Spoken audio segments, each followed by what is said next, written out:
Ohio Republican Congressman Jim Jordan has finally figured out how to solve America's problems. He's going to get to the bottom of Google's woke AI machine that we told you about. You might remember it created pictures of female Nazis and black founding fathers. It was, in a word, woke. The guy who figured out how to program Google's AI machine was a known political activist, but Jim Jordan has decided he's going to dig in. This is a letter he sent to Google's parent company in light of new reporting regarding how Alphabet intentionally biased its AI model, Gemini, by giving its instructions that distort the results shared with Americans. We write to inform you that the committee's views the subpoena is covering material to this technology. So Jordan wants to know if the Biden administration had anything to do with creating female Asian Nazis. Cultural editor of The Federalist, Emily Jashinsky, is with us. It's so nice to know there's no other problems in America, that this is what Congress can focus on. Are you not curious about the female Nazis? I think I know why it happened, right?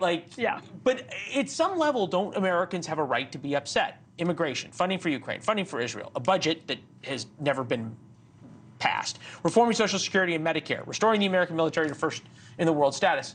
None of these things get done so Congress can talk about the cultural issues. I think it's a real temptation for Republicans in particular to follow online bait that's not entirely unimportant, but then in the middle of an election cycle can come at the expense of talking about the economy. I don't think that's a problem at all. I do, though, think Jim Jordan and Republicans are demonstrating an interesting thing about Republicans now that, I don't know if you've noticed this too, but they're looking for creative new ways to do investigations, to do all kinds of things. Like, Republicans might not have taken a corporation like Google to task for something like this before, but now they're saying, hey, you're getting a bunch of money from the Pentagon. And they are, I mean, to the tune of billions of dollars. Google is basically a defense contractor. So they're saying this is like sort of a creative new path to an investigation and to uncovering something serious. That said, I do not disagree that it's an election cycle. People don't feel good about the economy. I'm not sure that they find this to be the highest area of importance.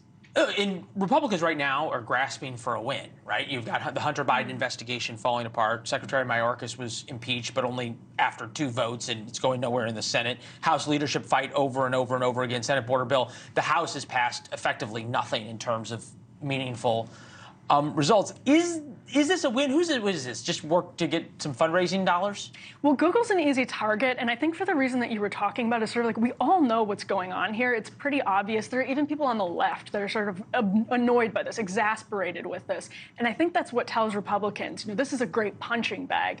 But again, to your point, I think that they pursue some of that red meat at their own peril in the middle of an election cycle that's full with, as your coverage has shown, basically an open border. On this channel, there's been such great coverage of what's happening in the southern border. So you'll get invited back so often with that.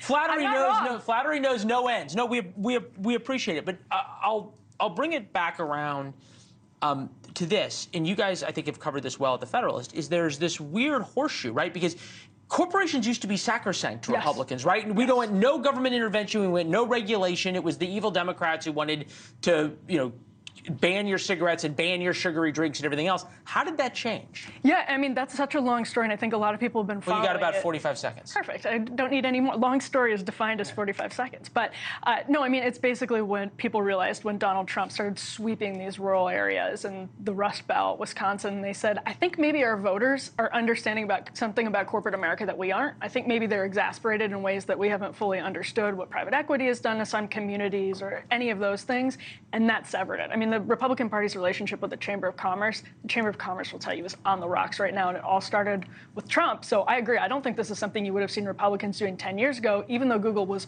openly fairly biased to the left then.